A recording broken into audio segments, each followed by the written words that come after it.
Chapter 6. January. Then, classes started again. I tried to focus on my work, but when I'm at school, I can't wait to get back to the castle to spend time in the tower. There are so many questions and nobody to answer them.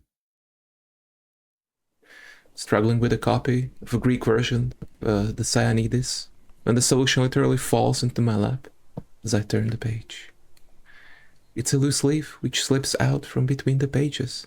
It explains the method for invoking the spirit of the recently deceased. An idea crosses my mind. Perhaps I could try to call upon the spirit of my grandmother, Adelaide. Would she be able to answer my questions? For a week, I try not to think about this insanity, invoking my grandmother. I weigh up the pros and cons, trying to measure the risks. But each time I come to the library to take a new book to study, the page I've set aside seems to taunt me. Besides, I don't know who else to turn to. Gilbert and Gerard Bourtine, Mom, Stanislas. They've already told me what they know. When the right phase of moon and planetary hour for the ritual comes, I decide to cast my doubts aside. I chalk the lines on the floor of the tower, and then I pronounce the words of power.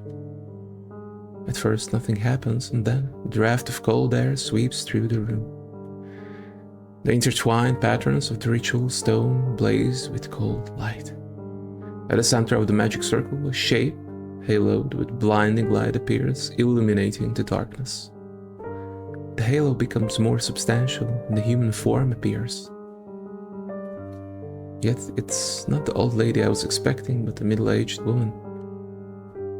Struck by the similarities, it's as if I was looking at an older version of myself. Then, little by little, I noticed the subtle differences between the ghostly shape and my own image. Grandmother? She seems to become aware of my presence in the room and stares at me with astonishment. Adelaide? Adelaide de la Tour? Sophie? No, I'm Daphne, your granddaughter.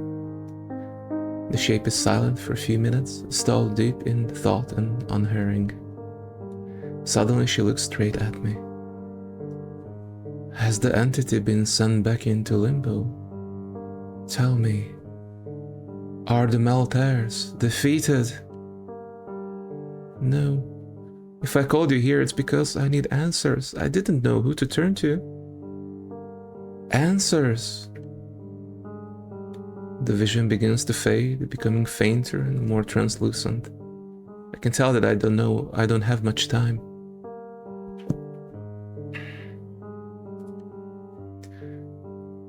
Tell me about the Malterres. Yves wishes me harm. How can I stop him? Yes. Yves Malterre gets his power from an invisible entity, the Malterres. They made a pact with it. Ever since, they fed in the blood of the de la Torres in exchange for its aid.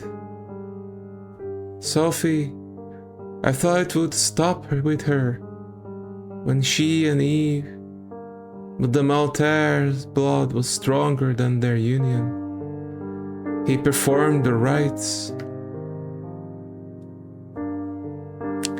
Say hello to your dad. She and you? What happened between you and my mother? He killed my granddaughter, as happened before, and as will happen again.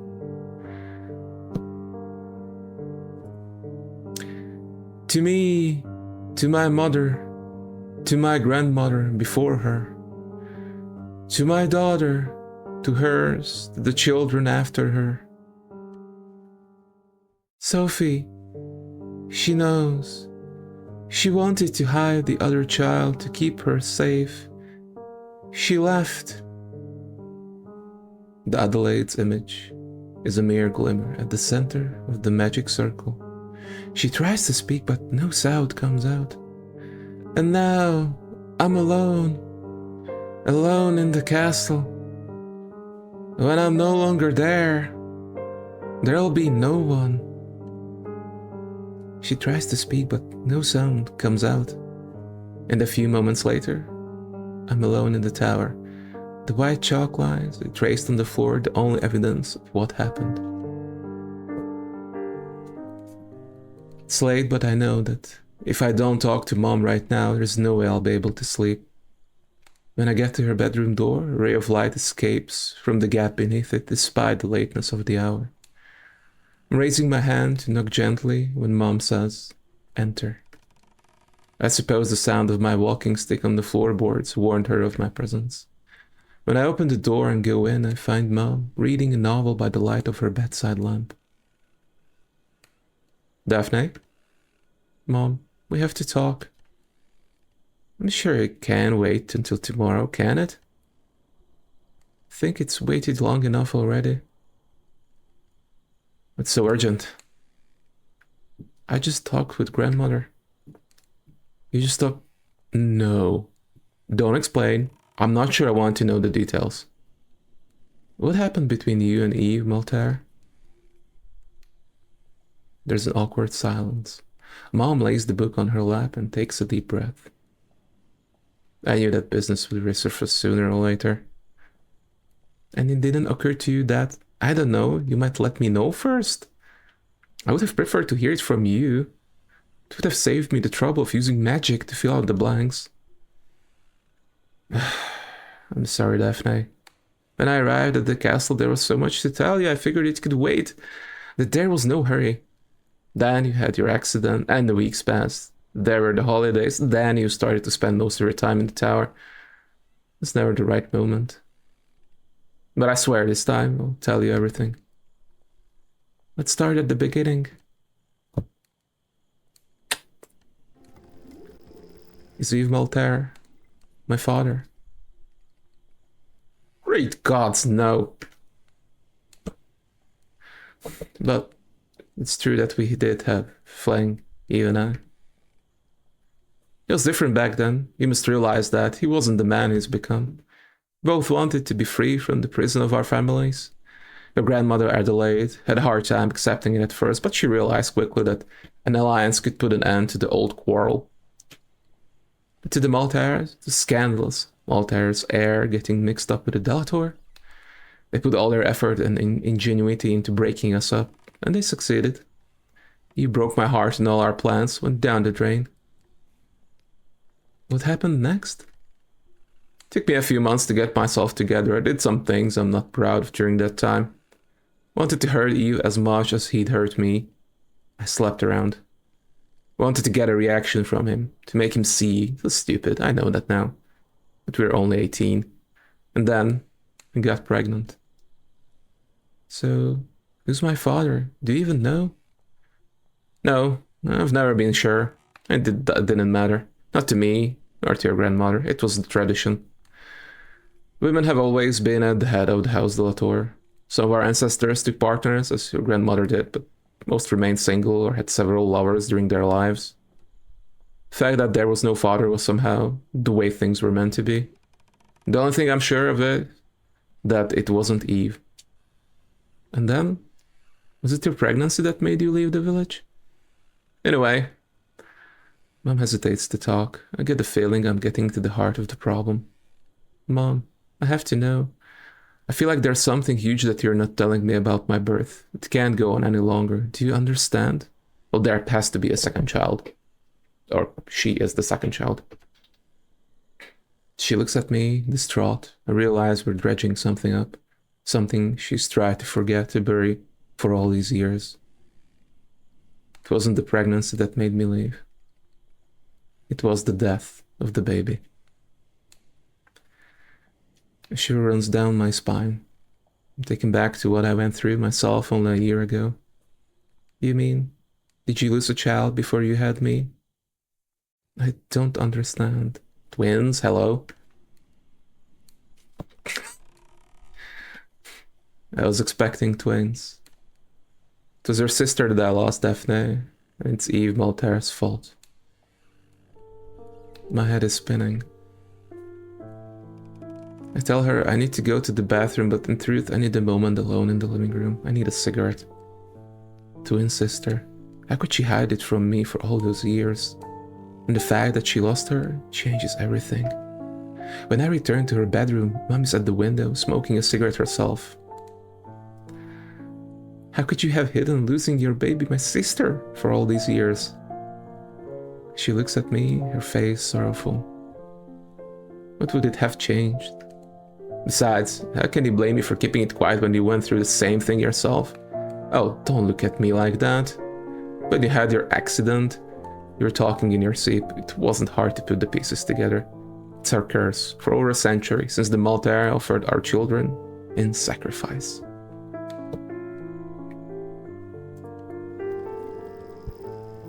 Do you think Yves might have sacrificed my baby? It's the only explanation. Each generation of Malterres offers the firstborn of the Delator. That's how they took power in the village and how they keep it. Generation after generation, they've weakened our line. Her grandmother was sure that because you survived and were in fact the firstborn, you'd be the one to break the cycle. That's why I left. You didn't want her to have any say in your upbringing. Her expectations of you would have been unendurable. She was right. After all that's happened, how can I doubt the truth of the old legends any longer? Anyway, life goes on. I know what you went through must have been hard, but if I could get through it, I'm sure you can too. We look at each other. That's when Mom understands. She finally understands the truth that I can't utter out loud, not without breaking down. There won't be any other children. I open my mouth, but no words come out. Don't say anything, Daphne, I understand. Both silent. What else is there to say? What Mom's just told me confirms what I'd suspected, although I hadn't admitted it to myself. Yves Malterre, he would be responsible for the death of my sister, perhaps for the death of my child, maybe even for... I'm engulfed by a wave of anger and indignation. I know I've been too passive. I know I have to act. When I think of what Mom's just told me, of everything I've seen my grandmother, the curse, I don't know what to think. Could magic really be the explanation and the cause of everything that I've gone through since I lost my child? Are the Malterres really the instigators of all this ruin, this alienation, or could they be victims too, just as I am? I could confront Yves immediately. I've waited long enough. If he's able to destroy a life with a snap of his fingers like that, someone has to stop him. But perhaps charging right in isn't such a good idea. Think of Solène Malterre. I know she and Yves are close, at least at work. She must have some information about what Yves is planning. I know we had a falling out, but I hope I'll be able to persuade her to help me. I could ask Frank for his advice. He'll help me see things more clearly. What should I do? Let's check with Frank. That's the cheapest option. When I get to our bedroom, Frank is already fast asleep. Frank? Shake him gently and he opens his eyes, staring at me in surprise. Daphne? What is it? We got to get up early. I tell him everything. My sister, the child I lost, share my doubts about the Malterres. So what do you think? I don't know, Daphne. It can wait until tomorrow, can it? It's late. Let's sleep on it. Besides, going to knock on Malterre's door in the middle of the night, if the man's as dangerous as you say he is, I don't know. Would it be more reasonable to talk to Solène? Wouldn't it? He turns off his bedside lamp and buries his head under the covers. I'll wait for tomorrow. I decide to follow the voice of reason. It's wiser to wait and talk to Solène tomorrow. When I sleep under the covers, I already know I'm not going to get much sleep tonight. I go to the town hall first thing the next day. The receptionist gives me directions and I embark on a complicated treasure hunt. I finally enter a large office where I find an agitated Solène, phone in hand. There's a box in the corner of the room, half full of files and a photo of Pierre-Yves, which looked to have been thrown in quickly. Solène seems lost in thought, indecisive. I speak to her several times before she realizes I'm there. She stares at me, surprised. Daphne? I've been trying to call you for the last 10 minutes. She seems lost. But what are you doing here? Well, actually, I wanted to talk to you about your father. Look, I know we had a misunderstanding, and I'm sorry if I hurt you, but I really, really need your help. No, it's all my fault. I've been living in a lie for years, and I wasn't ready to accept the truth. All this time, I've been living my father's shadow, ever since my husband died. Oh, I'm not blind. I know what they say in the village. Daddy always told me to let them talk. That it was good for business, all these local superstitions. I shouldn't worry about any of that. I understand. I tried to tell you. I didn't do a good job of it, but I tried. Just think I'm an idiot, just accepting everything without a question. She gives a wry smile. It's changed your mind. Has something happened? Yesterday, I had dinner with my parents. My father excused himself before dessert, saying he had an urgent file to work on. I offered to help him, of course, but he refused, so I stayed in the kitchen to chat with Mom. Pierre-Yves went to play in the living room, and 10 minutes later he burst into the kitchen. He was in tears, he wouldn't calm down, and I didn't understand what had put him in such a state. He was pointing at the basement door. I wanted to go check. Mom tried to stop me, but of course I went anyway. If my son... Her voice breaks. I can feel her holding her feelings tightly in check. So I went down to the basement. I heard my father's voice. He was speaking to someone. When I entered the room, I thought I saw... I don't know... shadow? A few seconds later, the shadow had vanished, and I realized Dad had a large knife in his hand. There are candles all over the floor and strange drawings. I ran upstairs, took Pierre-Yves in my arms and left without looking back. I slept all night. This morning, I dropped Pierre-Yves at school, and then I picked up the phone to call you, because last night I heard my father whisper, "Sophie de la Tour," several times as I was going down the stairs. There's a long moment of quiet. Solène looks distraught. It's probably nothing, but I'd be more comfortable if you've warned your mother, Daphne. Scared something might happen to her. You're right. Can I use your phone? Try Mom's cell phone, answering machine. I tried a landline in the castle. No answer. That's when I begin to panic. I call the Boutines. Gerard picks up. I ask him to go up to the castle, check if everything is okay. Solène is white as a sheet. Look, Solène, it's probably nothing, but I can't reach Mom. I'll go back to the castle. Yes, of course, get going. What are you waiting for? Solène, thank you so much. I know this can't have been easy. She smiles faintly. Don't thank me. I feel so stupid.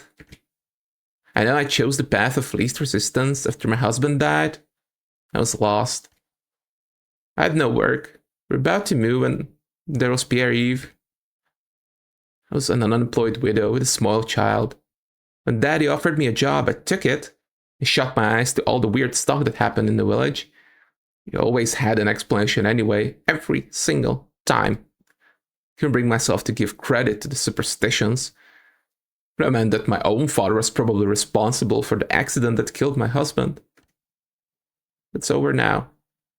I can't persuade myself that it's all for the best any longer. I understand. Oh, and if you need anything, you know where to find me, okay? Thank you, Daphne. I might take you up on that. I hug her, then run to my car.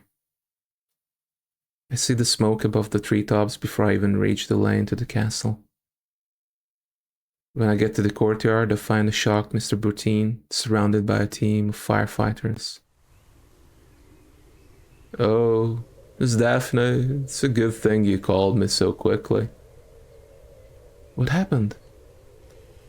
Found your mother unconscious in her room. There was smoke everywhere.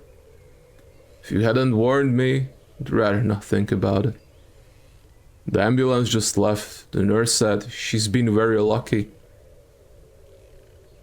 Do you know how the fire started?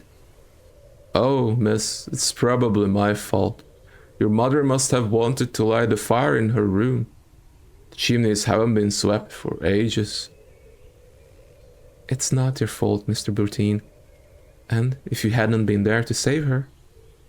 The fireman comes over. Are the new owner? Yes. Hello, madam. I'm Captain Ribiere. Your mother was very lucky Gerard got to her so fast. It wasn't very smart of him to run into the house like that, but it's probably thanks to him that she's alive. Well, otherwise the fire's been... You got lucky there too. It was just a chimney fire. There's no structural damage, but you'll have to change some of the wallpaper. Thank you so much, Captain. Do you know where my mother's being sent? May only be a small town, but we do still have a small emergency center, for the time being anyway. You'll find her there. I spent the evening at the hospital. Doctors tell me they're doing all they can, that Mom isn't out of the woods yet, and that her chances are not good. Frank arrives soon after. We wait tensely in the waiting room, hoping she'll regain consciousness, hoping the doctors will tell us we can see her, and hoping they'll finally say that she'll be all right. I'm glad to have Frank with me, his calm and his fortitude in the face of every trial. It's reassuring. He tries to make me relax, to get a smile out of me. Way too worried for that, but touched that he tries, really. Just as I've fallen asleep, curled up in a chair in the waiting room, a man in a white coat wakes me up gently. Mom has woken up. She's weak, but she's alive. The doctors have decided to keep her under observation for a few days. I can't believe Eve would go this far. Mom could have died. I don't know what to think. What's the point of all of this if I can't even protect my own family? Friend takes me home without saying a word. Days pass me by in days. I've lost all notion of time. Is it Wednesday? Thursday? I don't know, not anymore. Getting my mother back just to almost lose her again so suddenly. Is Yves Malterre really responsible for her accident? Is all this nothing but some cosmic curse that will continue to persecute me? Since I lost the baby, the inheritance, moving house, I'm lost. I hear the doorbell. There's somebody at the door. Is it Yves Malterre come to torment me? Don't have the strength to get up, even less so to go answer the door. I wait for someone to answer. I call out to Frank, but there's no answer. Has he gone out? Doorbell rings again. Crawl off the sofa and go into the entry hall. Hesitate again for a second, and I muster up my courage and open the door. There's a middle-aged woman waiting outside. She seems familiar, but I can't put my finger on why. Hello, Miss Delatour? Hello? I am Helene Lefort. Yes? Oh, I'm sorry, we've never met, have we? I'm Jean-Baptiste Levesque's aunt?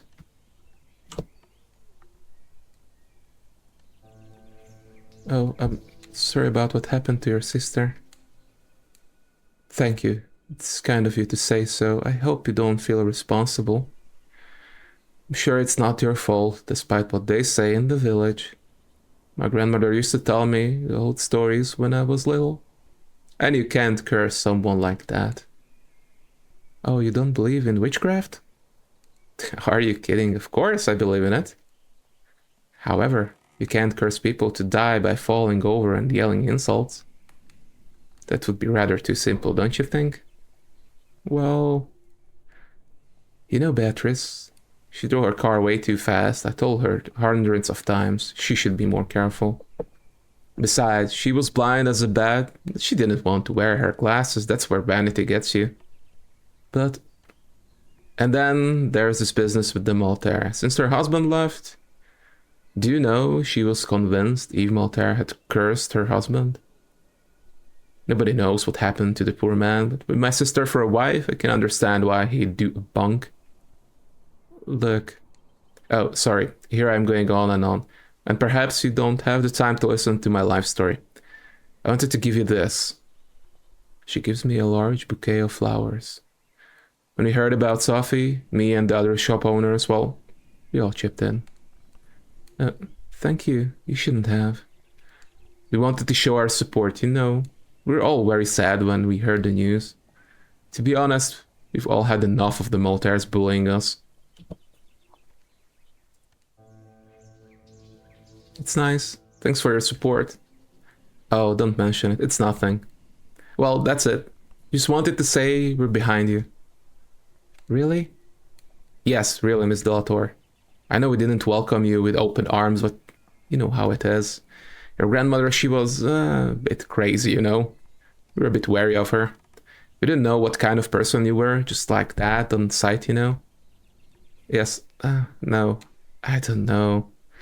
Well, anyway, thanks for the bouquet. Oh, I did want to ask you one thing. Yes? Oh, Jean-Baptiste? He's got a verruca on his foot. Could you take a look at it? I can't guarantee anything, but I'll see what I can do. I'm sure you have the gift, like in the old days. I'll bring him over this week. Anyway, that's about it. If you need anything, don't hesitate, okay? I won't keep you any longer with all the upheavals. You must have lots to do. Goodbye, Miss Delator. I stand on the doorstep, a little stunned. She turns her car and disappears around the bend. I was expecting many things, but not that. Thinking about it, that wart. Something tells me that soon I'll be running the risk of being expected to cure every little ailment in the village. The rest of the week speeds by by lightning. I've taken a few days off to stay by my mother's side during the day, spend my nights in the tower trying in vain to find a solution against the threat. I'm afraid my only real option is to get rid of Eve permanently, but I'm not so sure I have it in me to do something so drastic. I know Eve won't stop now. I'm glad to have Frank with me. He does his best to reassure me, but I can tell he's a bit out of his depth. It doesn't prevent him from getting on with things. He takes care of Mom when I can't be there. He's completely taken charge of all the daily chores. With Mr. Boutine's help, he started renovating the wing where the fire took place. We were lucky. Fresh coat of paint, some new curtains. I would be as good as new, he assures me. The couple were particularly distressed by the accident. Mr. Boutine is even more impenetrable than usual. As for Mrs. Boutine, she's been making herself scarce. I doubt she's been out of lodge much in the last few days. And now the people from the village have begun to come up to the castle. Some asking for advice, others wanting me to try to cure them. But what's touched me the most is all these people reaching out to confront me during this trial. That's why, when Mom finally gets out of the hospital, I'm only half surprised to see a small reception committee waiting for us in the courtyard. Mom and I look at each other. I can tell she's deeply moved by this attention. She's still too weak to stay outside in the cold, so I take her to the door. Then, when she's safely inside in the warm, I turn around to thank everyone for coming. That's when I see a big sedan coming up the lane, the figure of Yves Malterre getting out of the car and coming toward me. When he reaches me, he greets me with a sardonic little smile and turns to face the group. Out of the corner of my eye, I see Mr. Boutine striding toward the lodge. When I decided to check in on Mrs. Delator following her terrible accident, I didn't think I'd be interrupting a revolution. I know why you're here. It's certainly not to check in on my mother. Really, Daphne? You impugn my motives. To his audience, he adds. You know, usually the rebels start with their torches and pitchforks in the town square to storm the evil queen's lair, not the other way around. Let's face it, you all have very short memories. How many of you feed your families thanks to the sawmill? He points at the man in the crowd. You, Mr. Brunel, didn't I lend you some money when you wanted to open your cobbler's shop? He turns to someone else. And you, Mrs. Legendre, when your husband died and you couldn't make ends meet, who found you a place to live? Murmur runs through the crowd. All of you, at one time or another, have turned to my family to ask for help. And now what? You stab me in the back? You disown me after everything I've done for you? You put your trust in a stranger? As Yves puts a dramatic hand to his head, a vision of profound disappointment, someone in the crowd cries out, But she's a delator! A delator? For over a century, the delators have kept the source to themselves, refusing to share our shared heritage. What's left of their ancient glory, a decaying castle? What have you done for the village, Daphne? Well, I'm listening. What have you done? Yves glowers at me, and I know I need to choose my next words carefully. Listen, Yves, keep calm. This isn't the moment to make a scene. I'm perfectly calm. I come back from the hospital to find you here at my door threatening me when everyone else has offered only support and friendship. There's a murmur around us. For the first time, Yves seems ill at ease. You've put a spell on them. This isn't right. Says you, whose family has been using witchcraft for years? Go home, Yves. You're making a fool of yourself. You think you have power, but as soon as anyone refuses to bow to your rules, your house of cards collapses, all on its own. I warn you. I cut him before he can finish his sentence. You warn me of what? That you're responsible for the fire that put my mother in the hospital? Don't push me. You don't know what I'm capable of. No, I don't. What are you capable of? Do tell me. He mutters something under his breath. Speak up a bit. You've got the perfect audience. Look, your fellow citizens are hanging on to your every word. He stares at me in a mix of rage and impotence. I meet his gaze and we look each other in the eye for a long moment. Until he looks away. You know the way out. You'll excuse me, but I have to tend to my mother. I turn away, about to push through the stunned crowd who have witnessed the scene. Someone in the crowd cries out a warning. I don't have the time to turn when I hear a gunshot. Yves collapses at my feet, his hand, red with blood, clutches his right shoulder. A few yards away, Mr. Bourtine holds his hunting rifle. The barrel smokes, the delicate curls floating up towards the sky.